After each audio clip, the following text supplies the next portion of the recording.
के हैं, फिजिसिस्ट हैं, हम अपनी केमिस्ट्री की साइंटिस्ट हैं। अभी हम हमारी एक ट्रस्टी है। कल हम चर्चा कर रहे थे कि सृष्टि को जानना क्यों आवश्यक है, आवश्यक अनिवार्य है। हम बहुत सुने, बहुत पढ़े, बहुत पढ़ावे, बहुत सुनावे, लेकिन जीवन में परिवर्तन इसलिए नहीं होता क्योंकि हमें अपने ही बोले गए पर विश्वास नहीं होता। कल ये मैंने चर्चा की। क्यों विश्वास नहीं होता? क्योंकि हमें ईश्वर के अस्तित्व पर विश्वास नहीं होता। क्यों विश्वास नहीं होता? क्योंकि हमें सृष्टि के बनने के बारे में कोई विशेष जानकारी नहीं। जैसा नास्तिक लोग मानते हैं कि अपने आप बन गई सृष्टि, वैसा हम भले ईश्वर को माने, भले भजन गावे, भले व्याख्यान करे, भले आंख बंद करके ध्यान लगावे, लेकिन अंतर मन कहता है कि ईश्वर नहीं है। अगर ऐसा नहीं कहता तो हम ईश्वर से अवश्य डरते, गलत कार्य करते और सही कार्य करते समय हम अवश्य उत्साहित होते, चाहे हानि हो या लाभ हो, जय हो, पराजय हो, मान हो, अपमान हो, सुख हो, दुख हो, हम वही करते जो हमें करना चाहिए, परंतु हम ऐसा नहीं करते। ये हम चर्चा करें। प्रातःकालीन स्वाहा शब्द को लेकर के इसी चर्चा को हमने आगे बढ़ाया था। अब आगे की चर्चा करें। ये तो मात्र सृष्टि है, इसमें कुछ लोग ये मानते हैं सृष्टि अनादि है। वैज्ञानिकों में भी एक हमारे मित्र हैं, डॉक्टर आवास कुमार की मित्र, भाभा एटम रिसर्च सेंटर के प्रसिद्ध वैज्ञानिक थे, कॉस्मोलॉजी एस्ट्रोफिजिक्स सेक्शन के हेड थे। 2004 से मेरा उनका संबंध रहा। बिग बैंग थ्योरी के खिलाफ मैंने लिखा था और ब्लैक होल के खिलाफ उन्होंने लिखा था, लेकिन दोनों का एक आधार एक था, दोनों का परिणाम एक था शोध का। एक उनकी थ्योरी है इटर्नल यूनिवर्स। यूनिवर्स इटर्नल है, कभी नहीं बना। एक थ्योरी है धमाके से बना, और धमाके वाली थ्योरी कहती है धमाके से सृष्टि बनी, फिर वापस शून्य में समा जाएगी, इनफाइनाइटली डेंस हो जाएगी, फिर विस्फोट होगा, फिर ऐसा ये साइकिल चलता रहेगा, बिग बैंग साइकिल। एक थ्योरी है, अर्थात कैसे भी बने उसको भी छोड़ते हैं। एक थ्योरी कहती है कि बनी है, एक थ्योरी कहती है नहीं बनी है। जैनिक तो ये कहता है कि सृष्टि अनादि है, इसका कर्ता कोई नहीं। हम कहते हैं तीन वस्तु अनादि है, परंतु हमें ये पूरा विश्वास नहीं है और हम पूरी तरह सिद्ध भी नहीं कर पाते हैं कि क्यों तीन वस्तुएं आवश्यक है। आज हम इसकी चर्चा। जब वैज्ञानिक ये कहते हैं, जो वैज्ञानिक सृष्टि इटर्नल है, अनादि है, तो हम उनसे प्रश्न करते हैं कि सृष्टि कहते किसको? क्या इटर्नल है? क्या शरीर तो इटर्नल नहीं, ये तो सब जानते हैं। क्या पृथ्वी इटर्नल है? क्या पृथ्वी अनादि है? वो कहेंगे नहीं है। इसको 4.5 अरब वर्ष मानते हैं वैज्ञानिक, हम नहीं मानते, वो मानते हैं। क्या सूर्य इटर्नल है? इसको भी वे नहीं मानते कि नहीं, सूर्य तो बना है। तो फिर इटर्नल, क्या पार्टिकल इटर्नल है? पार्टिकल की आयु बहुत है। प्रोटॉन की आयु भी बताते हैं 10⁻30 सेकंड, हालांकि बहुत बड़ी संख्या है। एक इटर्नल उसको भी नहीं मानते, लेकिन प्रोटॉन को इटर्नल मानते।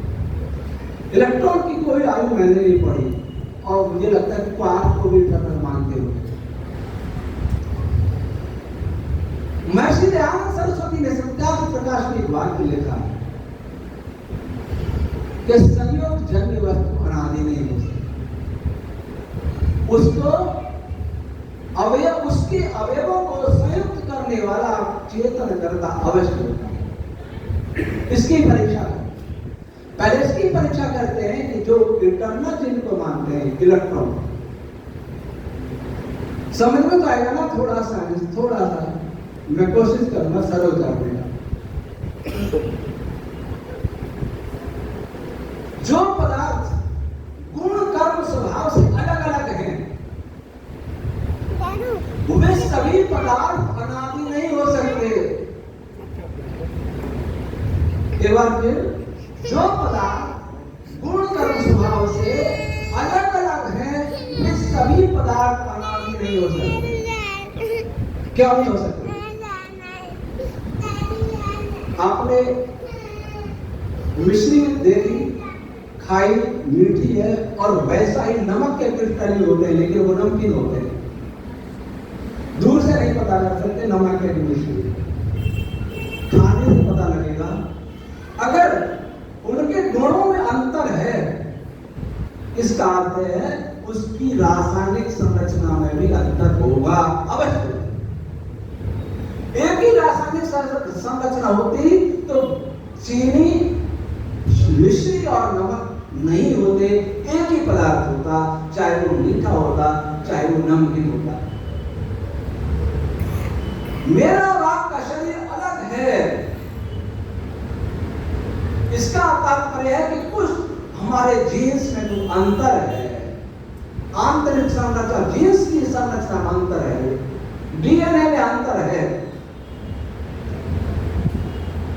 इसी प्रकार कोई भी दो पदार्थ, उनके गुणों में अंतर है, इसका अर्थ है कि वो अलग अलग पदार्थों से बने हैं।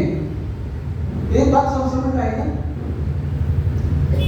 H2O पानी है, कहीं भी होगा H2O, एक जैसे गुण होंगे, लेकिन H2S करते तो रचना H2 एक ही है, पर O की जगह पर S आ गया, कितने गुण बदल गए? H2S देखा कितनी दुर्गंध आती है उसमें गैस में, हाइड्रोजन सल्फाइड। क्यों अंतर आया? तीन एटम उसमें, तीन ही उसमें, एक एटम का अंतर है, एक में ऑक्सीजन है, एक में सल्फर है। इसके कारण से उनके गुणों में कितना अंतर आ गया? तो जिनके गुणों में अंतर है, इसका अर्थ है उनकी आंतरिक संरचना अलग अलग है। संसार के जितने भी पार्टिकल्स इटर्नल माने जाते हैं, अनादि माने जाते हैं, उन सबके अलग अलग गुण हैं। इलेक्ट्रॉन का एंटी पार्टिकल पॉजिट्रॉन सब समान है, लेकिन आवेश विपरीत है। क्वार्क, इलेक्ट्रॉन में अंतर, क्वार्क में अंतर, 6 प्रकार के क्वार्क हैं, फिर एंटी क्वार्क है। जिनमें अंतर है वो पदार्थ कभी अनादि नहीं हो सकते। इसका अर्थ क्या हुआ? जिसको आज संसार इटर्नल मानता है, उनमें से कोई भी इटर्नल नहीं। उनको इटर्नल पार्टिकल कह सकते हैं जब तक कि दूसरी खोज न हो, लेकिन इटर्नल पदार्थ कभी नहीं कह सकते, चाहे खोज हो चाहे नहीं।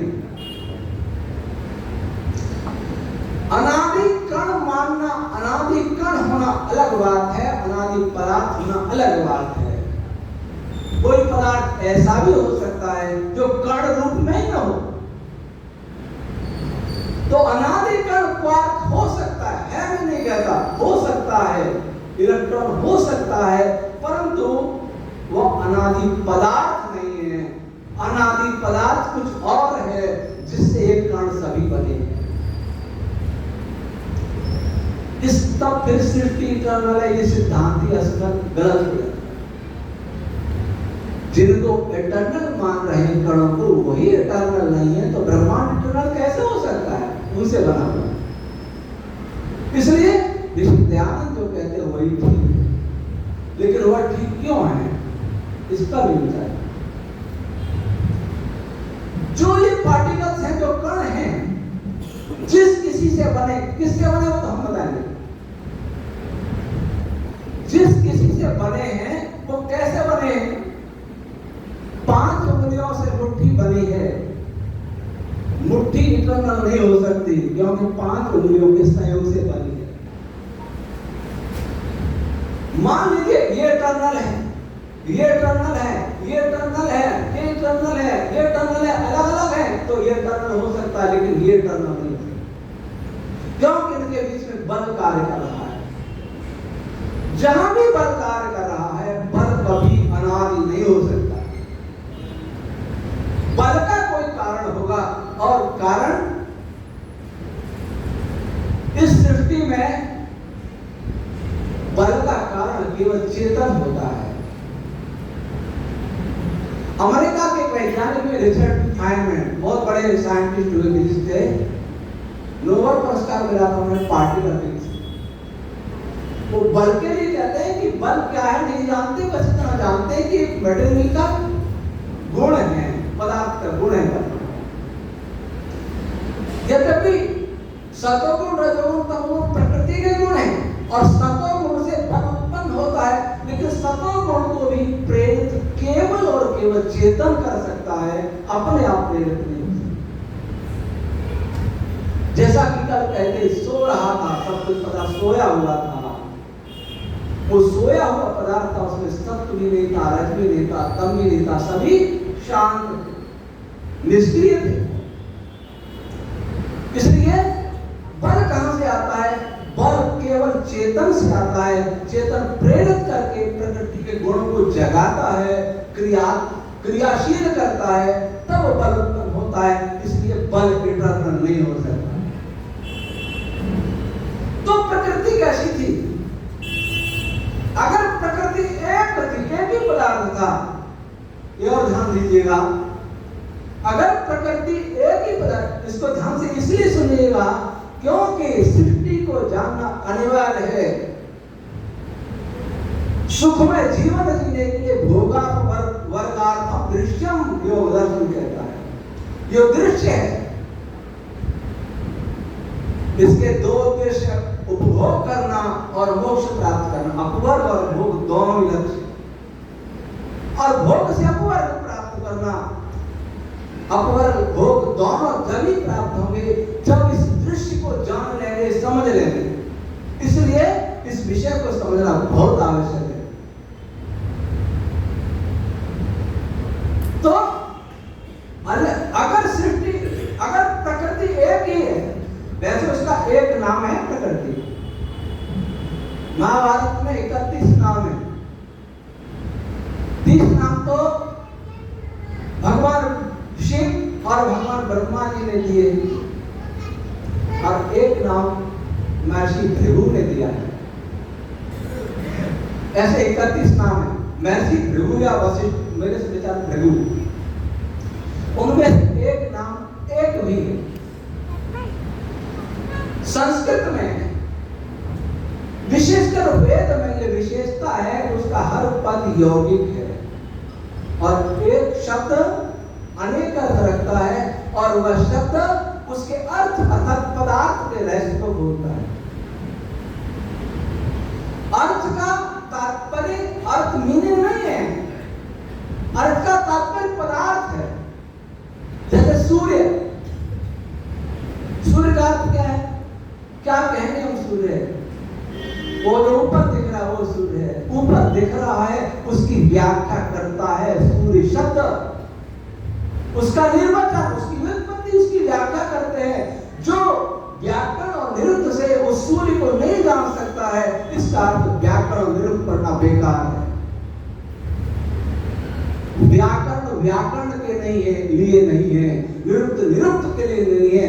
दोनों ही उन शब्दों, वो शब्द जिनके लिए कहे जा रहे हैं, प्रयोग किए जा रहे हैं, उन पदार्थों को जानने के लिए व्याकरण है, उन पदार्थों को जानने के लिए निरुक्त है, अन्यथा कोई और उसका उपयोग नहीं। जीवन भर व्याकरण पढ़ा, व्युत्पत्ति पढ़ी, निर्वचन पढ़ी, निरुक्त पढ़ा, क्या काम आया? न तो उससे उपभोग होगा, न उससे मोक्ष होगा। कब होगा? जब उनको पढ़ करके जिसको व्याकरण कहता है, जिसको शब्द कहते हैं, ईश्वर के विषय में कहते हैं, सृष्टि के विषय में कहते हैं, आत्मा के विषय में कहते हैं, उन पदार्थों को जाना जाए और उन पदार्थों का फिर सदुपयोग किया जाए, तो व्याकरण निरुक्त दोनों सार्थक है, अन्यथा जीवन बर्बाद कर देगा। भाषा ज्ञान का साधन है। ज्ञान हो तो भाषा किस काम की है? तो मैं उसमें एक नाम एक भी है। इसलिए जो 31 नाम बता रहा हूं, 31 नाम से उस प्रकृति के 31 गुणों की विवेचना होती है। 31 विशेषता बताई जाती है। उनमें से एक विशेषता है कि जो अंधकार में पदार्थ फैला हुआ था वो एक था। विज्ञान वाले मानते हैं कि 0 वॉल्यूम में समाया था। हम मानते हैं अनंत आयतन में फैला हुआ था। वो मानते हैं अनंत तापमान था। हम मानते हैं अनंत शीतलता थी। वो मानते हैं अनंत घनत्व था। हम मानते हैं 0 घनत्व था। वो मानते हैं अनंत ऊर्जा थी। हम कहते हैं 0 ऊर्जा थी। उनसे बिल्कुल उल्टा। लोग आज विज्ञान की नकल करते हैं। विमान, वेद में विमान बनाने का वर्णन है, वेद में आंख लगाने का वर्णन है, वेद में जड़ी बूटी का वर्णन है। इन बातों से कोई लाभ नहीं है। इस पर वैज्ञानिक हंसते हैं। मैं जोधपुर डिफेंस लेबोरेटरी में 2005 में गया। अपनी एक पुस्तक, जो मेरी सबसे पहली पुस्तक थी, सृष्टि का मूल उपादान कारण, मैंने उनको भेंट की। तो उन्होंने कहा, PRL के साइंटिस्ट थे अहमदाबाद के, स्वामी जी बुरा नहीं माने तो बात कहूं, कहिए कि संस्कृत वाले, वेद वाले चोरी करने में बहुत होशियार होते हैं। मैंने कहा कैसे? कि जो हम रिसर्च करते हैं वही वेद में से ढूंढ के ले आते हैं कि हमारे वेद में पहले से है। आज तक कोई उन्होंने ऐसी बात नहीं बताई जो हम नहीं जानते। बात सही है कि गलत है? आज तक ऐसे ही होता है, सब ऐसे करो और उसको खूब ढिंढोरा पीटते। हमारे वेदों में साइंस, हमारे वेदों में विज्ञान खोज रहे हैं। मुझे भी कहते हैं वेदों में साइंस खोज रहे हैं, मैंने नहीं खोज रहा। वेद तो विज्ञान का समुद्र है। समुद्र में पानी थोड़ी खोजा जाता है, समुद्र पानी ही तो है। वेद विज्ञान ही तो है, उसमें ढूंढना क्या है? तो मैंने उनसे कहा, प्रोफेसर साहब, जो आप जानते हैं उसको तो इस पुस्तक में गलत सिद्ध किया है, और जो आप नहीं जानते वो पुस्तक को उद्घाटन किया, पढ़ के देख ले। तो उन्होंने कहा, आप पहले व्यक्ति मिले जो दावा कर रहे। पढ़ी। एक और इसी नेशनल फिजिकल लेबोरेटरी है दिल्ली में, राष्ट्रीय भौतिक प्रयोगशाला, वहां के डायरेक्टर का व्याख्यान था, उसी को सुनने गया था। उन्होंने मुझे कहा कि प्रश्न पूछने में दिमाग नहीं लगाना पड़ता, बिग बैंग से पहले क्या था, उससे पहले क्या था, उत्तर देने में दिमाग लगाना पड़ता है। तो मैंने कहा, प्रोफेसर साहब, मैं प्रश्न पूछने नहीं आया, उत्तर देने आया हूं। सबसे पहले क्या था? 2005 की बात कर रहा हूं। तो कहने का तात्पर्य है कि हम ऐसी बात बताएं जो वो नहीं जानते। हम बात आ रही थी कि प्रत्येक वेद का पदार्थ शब्द उस अर्थ अर्थात पदार्थ की व्याख्या करता है, उसका विज्ञान बताता है, स्वरूप बताता है। तो सार्थ कैसे पढ़ना? तो एक है गुण, 31 गुणों में गुण एक का मतलब कहीं कोई अंतर नहीं है, सारा पदार्थ एक जैसा है। यहां एक प्रश्न फिर खड़ा होता है, एक जैसे पदार्थ से सृष्टि बन ही नहीं सकती। सारी सृष्टि में हाइड्रोजन ही हाइड्रोजन हो और कुछ ना हो, या इलेक्ट्रॉन नहीं हो और कुछ ना हो, या पार का और कुछ ना हो, केवल पानी हो और कुछ ना हो, तो क्या बनेगा? और कुछ ना हो तो क्या महादेव की गलती है? ये पहली बार विषय उठा रहा हूं, संदीप जी, आपने पढ़ा है। सृष्टि एक है और अनेक भी है। सृष्टि नहीं, प्रकृति। कैसे? जो 63 वर्ण है संस्कृत के, वो वर्ण ध्वनि के रूप में, पराध्वनि के रूप में नहीं, उसके अव्यक्त रूप में भरे हुए हैं, इसलिए अनेक है। लेकिन कोई भी वर्ण, कोई भी ध्वनि क्रियाशील नहीं है, इसलिए सब जगह एकता भी है। शेर, चीते, भेड़, बकरी सभी चल रहे हैं, खूब तूफान मचाएंगे, एक दूसरे को मारेंगे, खाएंगे, सब कुछ होगा, लेकिन सब सो जाए तो अनेकता में एकता, किसी शांति से पड़े साथ साथ। इसलिए सृष्टि बन सकती है। अब प्रश्न ये होगा कि आपने तो कहा था संयोग जन्य वस्तु अनादि नहीं हो सकती, तो प्रकृति अनादि कैसे हो जाएगी? उसमें अनेक है, सबके संयोग से सबका संघात प्रकृति है। संघात का अर्थ यह नहीं कि वो मिले हुए हैं, संघात का अर्थ है सम्यक रूप से हनन हो गया जिनका या जिसमें अच्छी प्रकार से प्रलय हो गया है पदार्थ का, जिसमें जिस पदार्थ में, उस पदार्थ का नाम है संघात हुआ है प्रकृति। सारे पार्टिकल, सारे वेव्स, आकाश, सब लोग पार्टिकल आ गए तो लोग की बात करने की जरूरत नहीं। सबका हनन हो गया, सब विनाश हो गए, जिसमें कारण रूप में लय हो गए हैं, जिसमें उस पदार्थ का नाम है संघात प्रकृति। और तीन गुणों का संघात, तीन गुणों भी जिसमें सम्यक रूप से हनन हो चुका है या व्याप्त है, निष्क्रिय है, उसका नाम है प्रकृति। अगर निष्क्रिय नहीं होते तो प्रकृति अनादि नहीं होता। ये दो बोतल है, मान लीजिए एक अक्षर ये है, अब एक अक्षर क, दोनों अनादि है, लेकिन कब तक अनादि है? जब तक क और मिलके क न बने, स्वर और व्यंजन मिलके न बने, तब तक अनादि है। जैसे ये मिले, इनके बीच में संयोग हुआ, ये अनादि नहीं है, क्योंकि इनके बीच में बल कार्य करने लग गया। तो प्रकृति, अब अक्षर कैसे, अक्षर क्या चीज है? ऐसे लिखावट नहीं, लिपि कुछ भी हो सकती, लिपि अनादि नहीं है, ध्वनि का बीज अनादि है। ध्वनि का बीज क्या होता है? चार प्रकार की वाणी हमारे यहाँ मानी जाती है वैदिक विचार, परा, पश्चंती, मध्यमा, पैर। मैंने बोला, आपके कान तक आवाज गई, उसको कहते हैं आज की भाषा में साउंड वेव्स।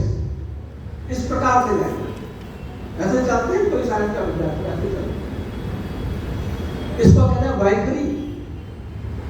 कान के पर्दे से, कान के पर्दे का कैसे गई? कान के पर्दे से मस्तिष्क गई इलेक्ट्रिक सिग्नल के रूप में, उसे कहते हैं हमारी भाषा में मध्यमा। सारी रेडियो वेव, इंटरनेट वेव, सारी मध्यमा में। वैखरी नहीं है। वैखरी के लिए या तो ठोस पदार्थ चाहिए, या द्रव पदार्थ चाहिए, या गैसी पदार्थ चाहिए। लेकिन रेडियो वेव के लिए इनमें किसी की जरूरत नहीं है, वो स्पेस में चलती है, वो मध्यम। लेकिन मस्तिष्क की सुनता नहीं है, मांसपिंड है, मन सुनता है। मन जिसको सुनता है, उस वाणी के लिए इलेक्ट्रिक की भी जरूरत नहीं है, इलेक्ट्रिक सिग्नल की भी जरूरत नहीं है, वो है पश्चंती। उसके लिए मीडियम स्पेस नहीं चाहिए, उसके मीडियम चाहिए मनस्तत्व। एक मन हमारे अंदर है, एक मन सारे ब्रह्मांड में भरा हुआ है, जिससे संसार बना है, सारे ब्रह्मांड में भरा हुआ है। उसमें जो तरंगें चलती हैं, उसमें जो रश्मियां चलती हैं, वो है पश्चंती। लेकिन मन भी जड़ है, वो भी नहीं सुनता। कौन सुनता? एष दृष्टा, स्पृष्टा, श्रोता, ज्ञाता, गंता, बोधा, उपनिषद पढ़ा हुआ। आत्मा सुनता है। आत्मा के लिए उस मनस्तत्व के बाद मीडियम की भी जरूरत नहीं है, उसके लिए मीडियम चाहिए प्रकृति। उसमें जो ध्वनि चलती है, परारूप में चलती है।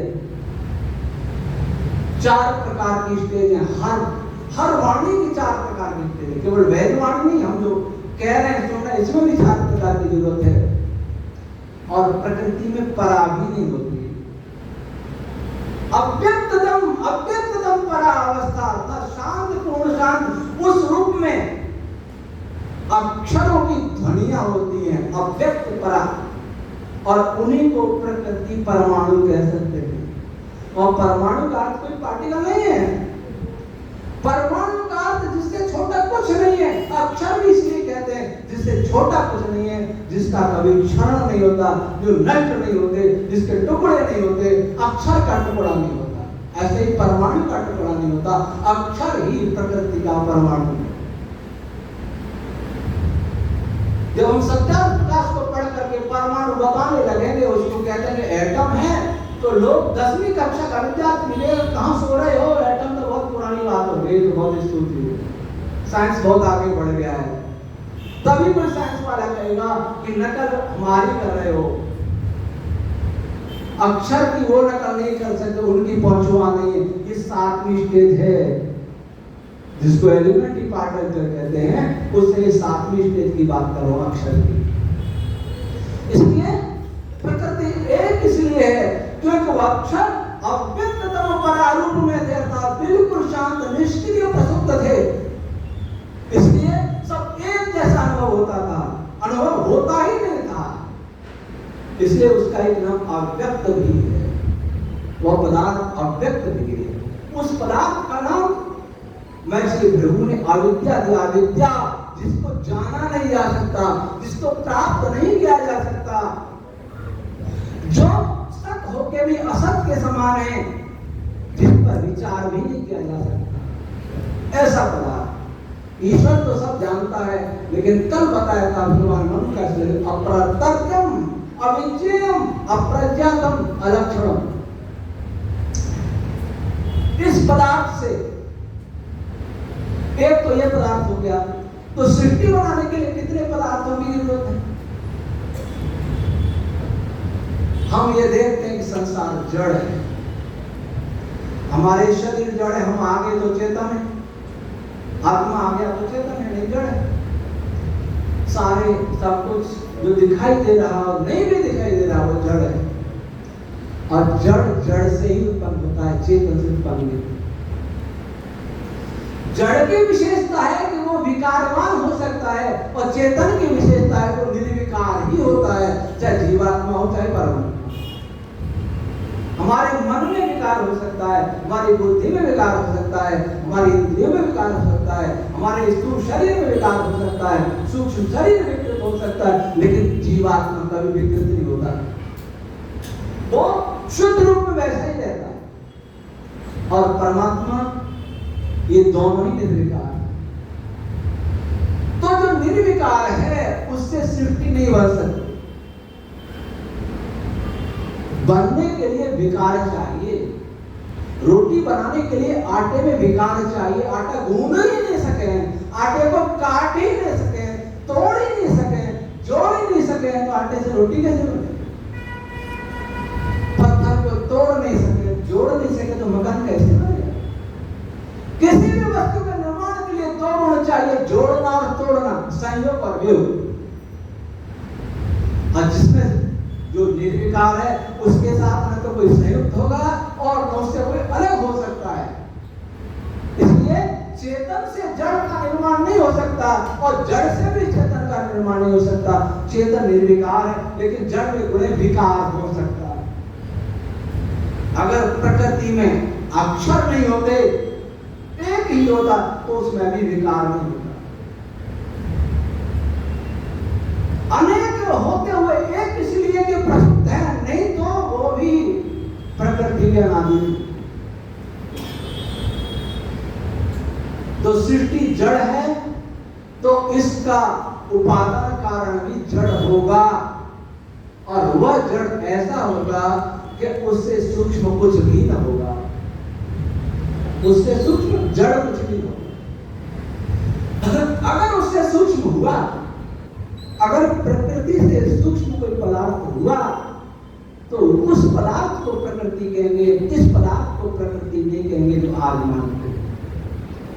अर्थात जो सबसे सूक्ष्मतम पदार्थ है, जिसके टुकड़े नहीं हो सकते, जो जिसका और कोई कारण नहीं है, ईश्वर भी नहीं बना सकता प्रकृति को, उस पदार्थ से ही सृष्टि का निर्माण होता है। अक्षर बिखरे हुए हैं,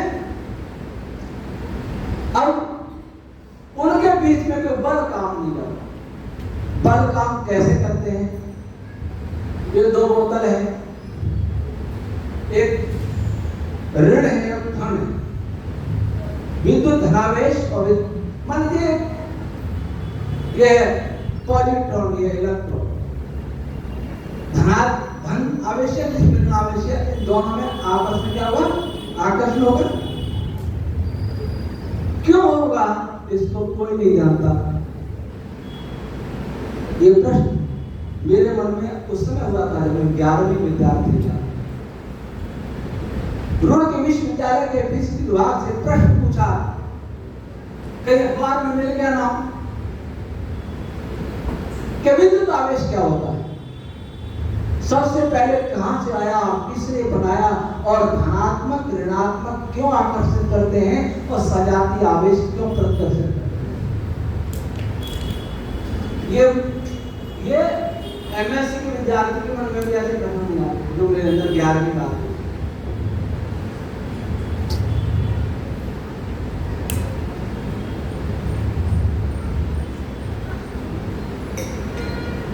इसके बीच में क्या है?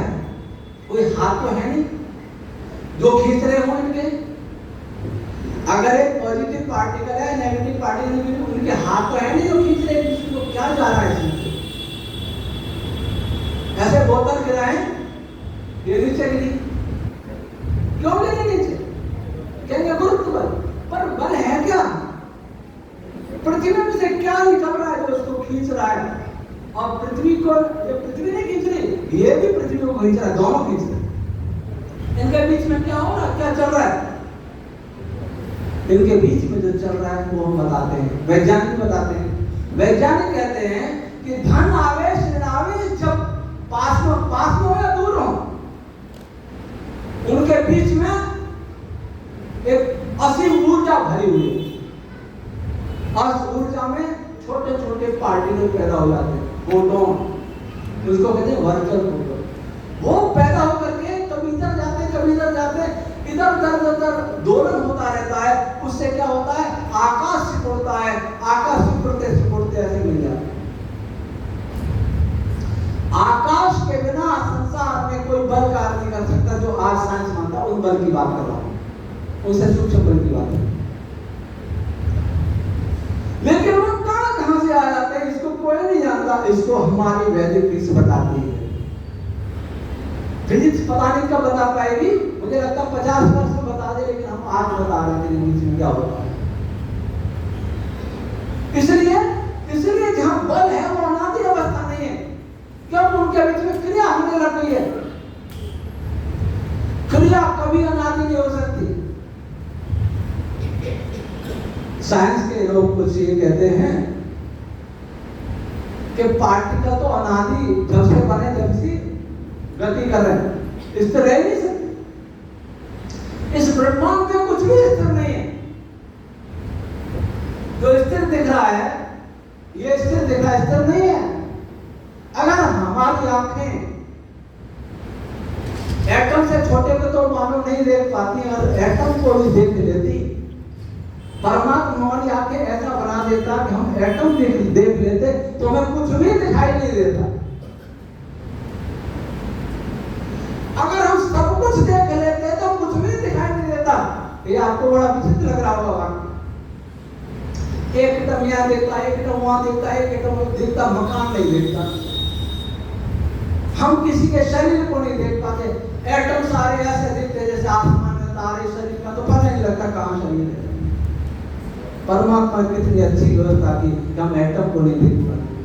परमात्मा की कितनी अच्छी व्यवस्था थी कि हम मॉलिक्यूल को नहीं देख पाते। परमात्मा ने कितनी अच्छी व्यवस्था दी कि हम बड़े सूक्ष्म पार्टिकल को नहीं देख पाते, नहीं तो कुछ भी नहीं देखता।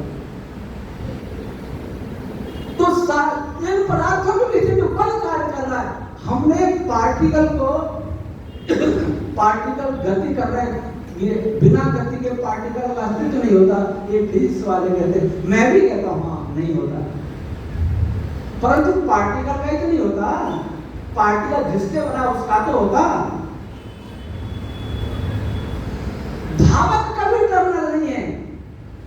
धावक एक आदमी को टर्मिनल मान लीजिए सबसे छोटा है, लेकिन दौड़ने वाला एटम नहीं होता। आपके उसकी ऊर्जा काम करती है।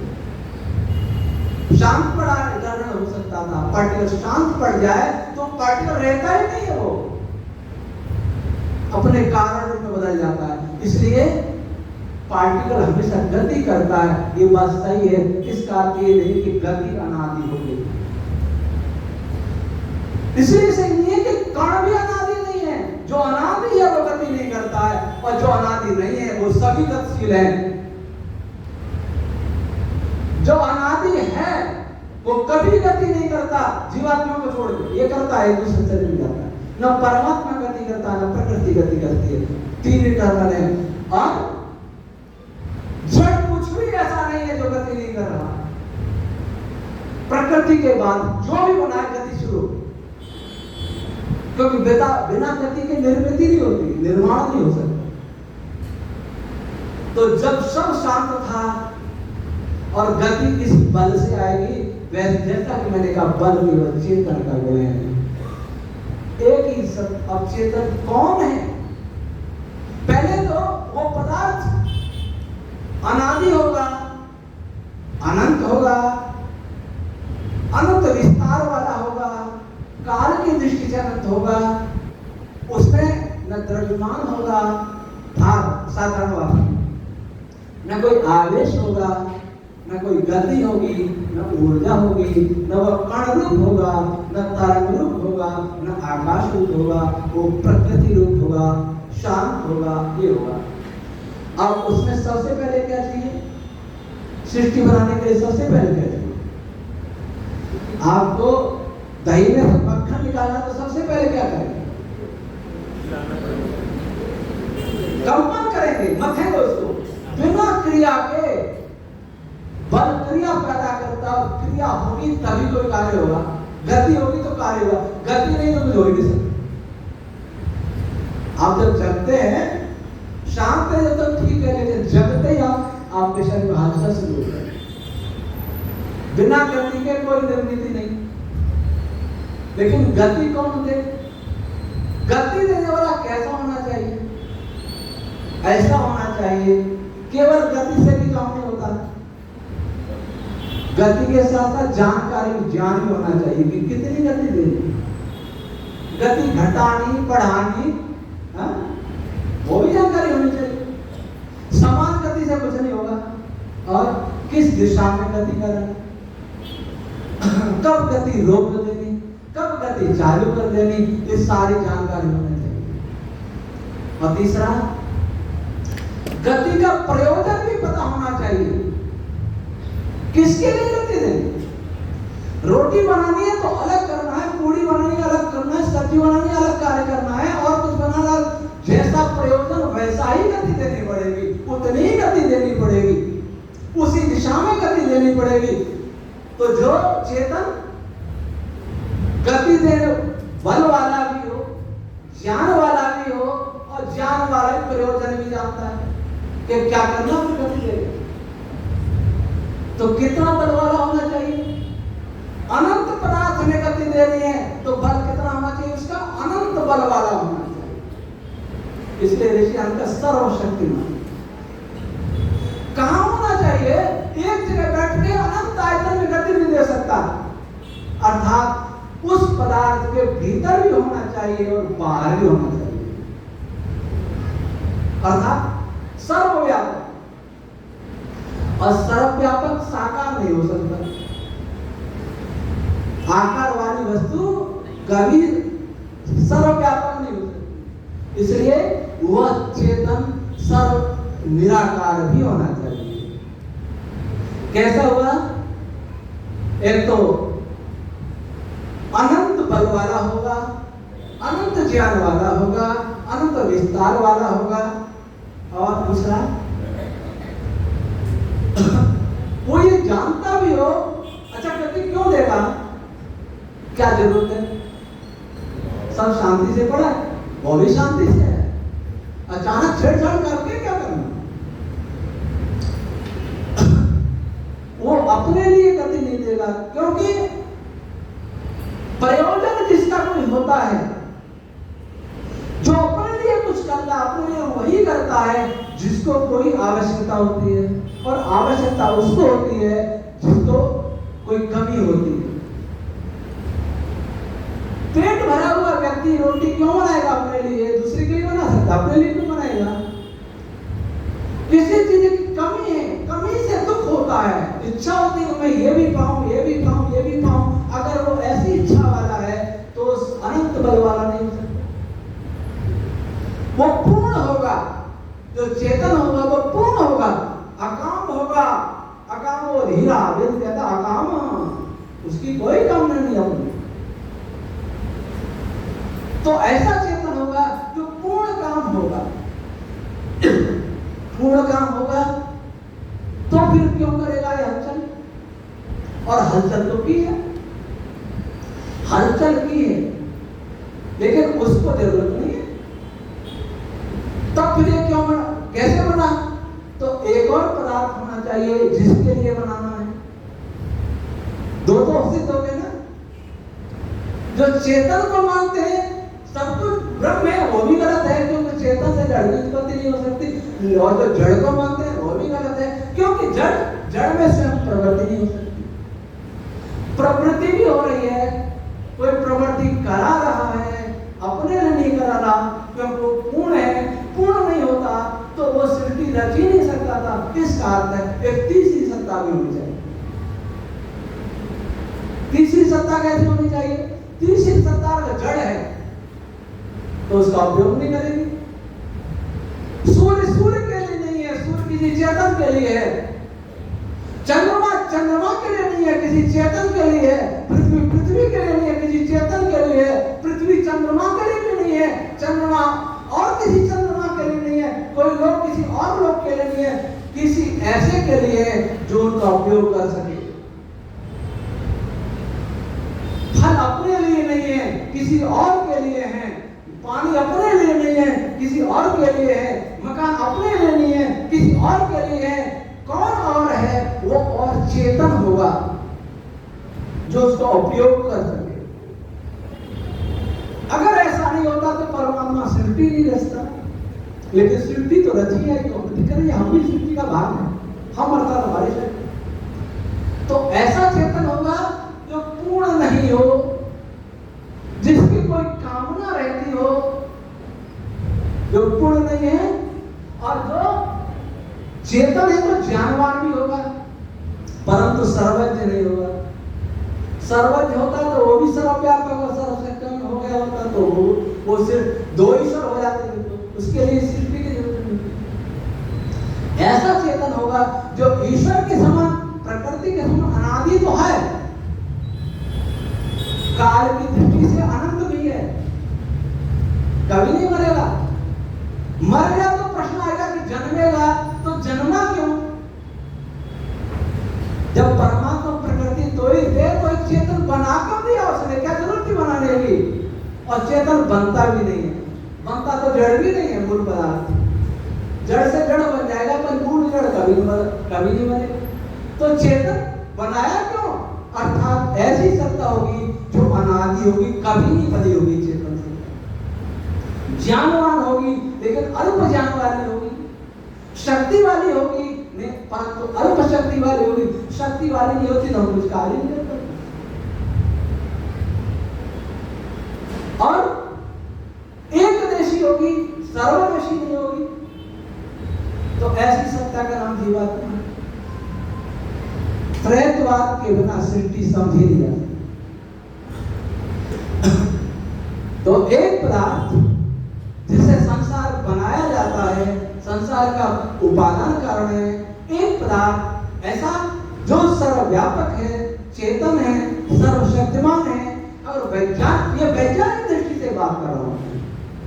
वैज्ञानिक दृष्टि से ईश्वर पर कोई विचार करेगा तो ईश्वर ऐसा ही सिद्ध होगा जैसा आर्य समाज के दूसरे नियम में वर्णित है। इतनी सुंदर परिभाषा संसार में कहीं भी नहीं मिलेगी जिसकी जो ऋषि व्याख्या मिले आर्य समाज के दूसरे नियम में परमात्मा। आज ईश्वर के नाम पर क्या हो रहा है? न तो हम ईश्वर को जानते हैं, न हम प्रकृति को जानते हैं, न जीवात्मा को जानते हैं, और बहुत सारे मजहब संसार में चमत्कार दिखा रहे हैं। इससे बड़ा चमत्कार क्या है कि कितना बड़ा सूर्य, पृथ्वी से 3,30,000 गुना मास वाला सूर्य, 13 लाख गुना आयतन वाला सूर्य 8 लाख किलोमीटर प्रति घंटे की गति से गैलेक्सी के केंद्र के चारों ओर घूम रहा है। 40,000 किलोमीटर घेरा वाली पृथ्वी 1 लाख किलोमीटर प्रति घंटे की गति से सूर्य की चारों ओर घूम रही है। इससे क्या, ये क्या कम चमत्कार है? जो इससे बड़ा चमत्कार कौन बाबा दिखाएगा, कौन देवी देवता दिखाएगा? ये चमत्कार नहीं दिखता। आइजैक न्यूटन तो कहते थे मैं अंगूठे से ईश्वर को मान सिद्ध कर सकता हूं, अंगूठा ईश्वर का प्रमाण है होने का। ईश्वर को माने बिना सृष्टि एक पग नहीं जाने, एक पग हम नहीं चल सकते सृष्टि प्रक्रिया में, नहीं बता सकते कैसे बनी, प्रारंभ भी वहां से नहीं हुआ बिना ईश्वर के। तो जो ईश्वर सृष्टि को प्रक्रिया को प्रारंभ करने वाला है, जो ईश्वर प्रकृति संपूर्ण प्रकृति पदार्थ में व्याप्त है, जो संपूर्ण पदार्थ को धारण करने वाला है, सबको जानने वाला है, वह आज हिंदुओं में कैसे के शुरू में व्याप्त हो गया। किसी का चौथे आसमान पर, किसी का सातवां, हमारा तो कोई ठिकाना ही नहीं। सबका अलग अलग ईश्वर है। आस्थाएं, ईश्वर आस्थाओं की वैसाखी पर जीवित नहीं रह सकता। और सत्य को आस्था की वैसाखी चाहिए भी नहीं, सत्य को विश्वास की वैसाखी चाहिए नहीं, विश्वास और आस्था की वैसाखी चाहिए झूठे लोगों को। सूर्य को आस्था की वैसाखी चाहिए। हमारी आस्था में जब सूर्य है, हम आंख बंद करें सूर्य नष्ट होगा गया। तो मेरी आस्था है कि ईश्वर मेरी गोद में खेल रहा है, तो क्या उससे ईश्वर का स्वरूप बदल जाएगा? मैं आस्था कर लूं सूर्य थाली के बराबर है, तो क्या ईश्वर थाली के बराबर हो जाएगा? जब ईश्वर थाली के बराबर नहीं हो जाएगा, तो ईश्वर उस सूर्य थाली के बराबर नहीं हो जाएगा, तो उसको बनाने वाला ईश्वर ऐसा कैसे हो जाएगा? हम गोद में लिए करेंगे उसको। ईश्वर को हमने खिलौना बनाया, खिलौना। ईश्वर एक वैज्ञानिक सत्य है। आस्था विश्वास किसी का है या नहीं है, उससे उसको कोई फर्क नहीं पड़ता। अगर हम ईश्वर की उपासना करते हैं तो अपने स्वार्थ के लिए करते हैं, ईश्वर के लिए नहीं करते। हम यज्ञ करते हैं तो अपने स्वार्थ के लिए करते हैं, ईश्वर के लिए नहीं करते। हम आस्था विश्वास करते हैं तो अपने लिए करते हैं, ईश्वर के लिए नहीं करते। लेकिन आस्था विश्वास का आधार जब सत्य नहीं होता, तो आस्था विश्वास का कोई अर्थ नहीं है। वो आस्था विश्वास करना अपराध है। एक सारे ब्रह्मांड के स्वामी को, सारे ब्रह्मांड के अधिपति को, सारे ब्रह्मांड के निर्माता को अगर हम एक मंदिर का स्वामी मान लें, तो कितना बड़ा अपमान है। किसी देश के राजा को कह दें कि झोंपड़ी का राजा है, तो क्या उसका अपमान नहीं है? वैसा अपमान हम हिंदू लोग कर रहे हैं। कितने ईश्वर हैं, कितने रूप हैं। जातियों में ईश्वर बटे, मजहबों में ईश्वर बटे। हम धरती के लोग, ये फिजिक्स के वैज्ञानिक हैं, फिजिक्स सब मिलके पढ़ते हैं। हिंदू हो, मुस्लिम हो, सिख हो, ईसाई हो, जैन हो, बौद्ध हो, पारसी हो, यहूदी हो, भारत का हो, पाकिस्तान का हो, अरब देश का हो, अमेरिका का हो, रूस का हो, चीन का हो, सब मिलके पढ़ लेते हैं। लेकिन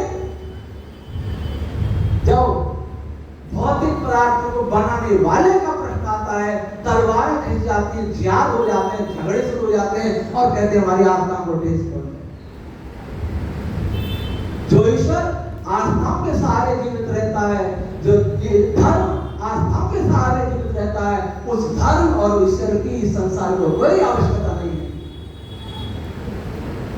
जब केवल आस्था के सहारे जीवित रहता है, उस ईश्वर को मान के करना क्या है? क्यों झंझट करना? इसमें व्यापार करें, खेती करें, मजदूरी करें, वो अच्छा है। अगर ईश्वर केवल आस्थाओं पर है, आस्था से किसी पदार्थ का निर्माण नहीं हो सकता। निर्माण होगा वैज्ञानिक प्रक्रिया से। ईश्वर एक वैज्ञानिक प्रक्रिया को करने वाला, उस वैज्ञानिक प्रक्रिया के द्वारा सृष्टि को बनाने वाली सत्ता का नाम ईश्वर है, जिसके अनंत नाम है गुण कर्म स्वभाव के अनुसार। तो आज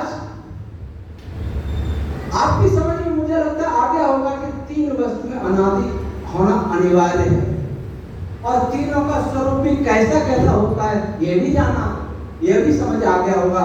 नहीं आया हो, कोई प्रश्न हो तो नोट कर लेना, कल उनका उत्तर देके आगे शुरू करेंगे। अच्छा, कल बोला था उसमें से कोई प्रश्न है क्या?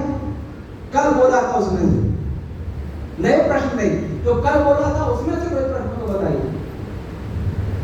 कल बताया था सृष्टि को जानना अनिवार्य है हम सब के लिए, मनुष्यों के लिए, पशु पक्षी तो नहीं जानते। उस पर किसी को कोई शंका है? अब आज बोला था इसी में से कोई शंका है? ईश्वर के स्वरूप पर, जीवात्मा के स्वरूप पर, प्रकृति के स्वरूप पर, तीनों वस्तुओं की अनिवार्यता पर हाँ बोले।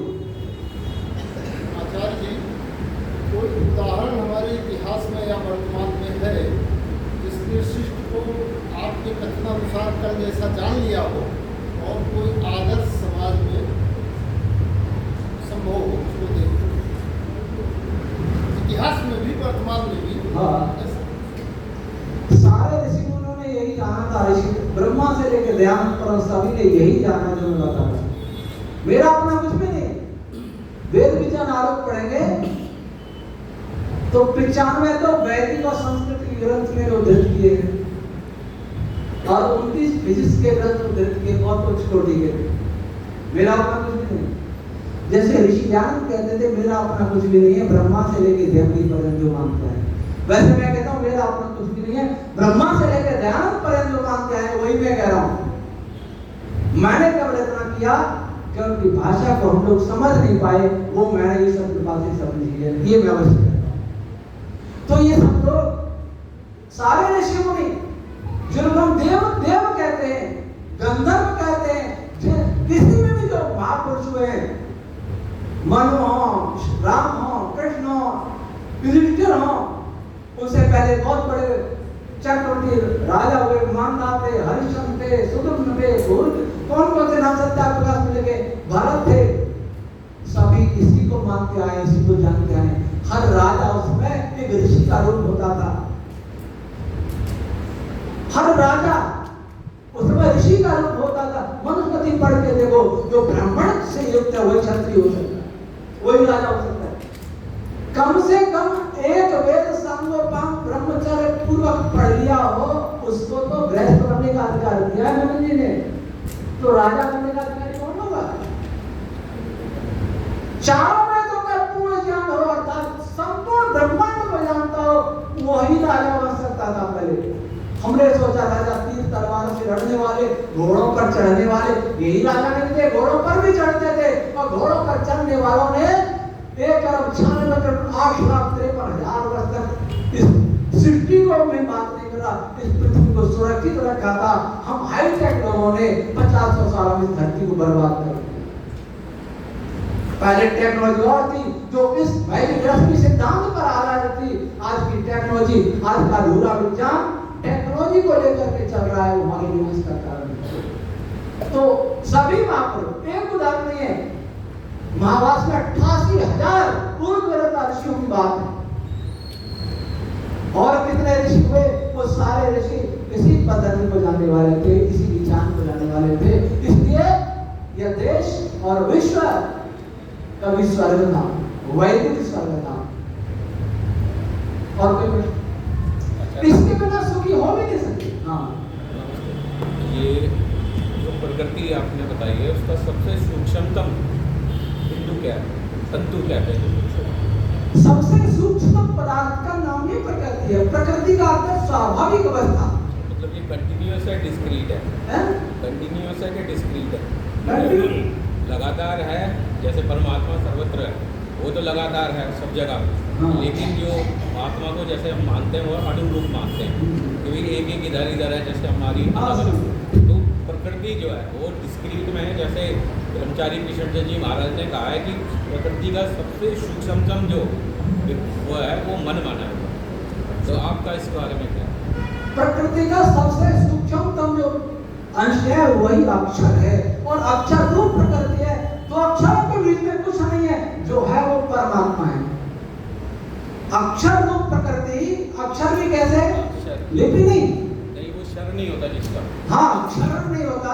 उनके बीच में अगर कुछ है तो केवल परमात्मा और कुछ भी नहीं है। उन उन अक्षरों का समुदाय प्रकृति है, वो भी ऐसा समुदाय जो आपस में जुड़े न हो।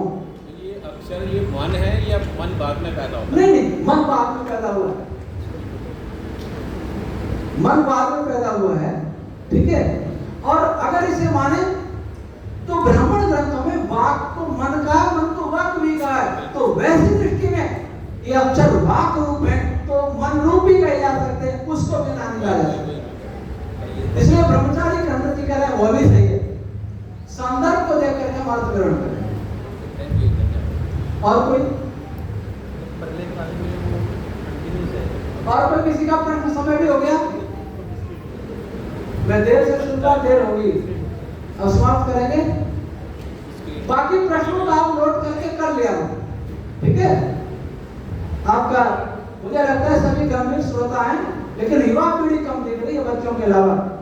डॉक्टर साहब आपके बच्चे नहीं दिखाई दे रहे, आपके मतलब आगे के परसों समाप्ति हो जाएगा, लेकिन चलिए ठीक है। आपका बहुत बहुत धन्यवाद। ओम शांति।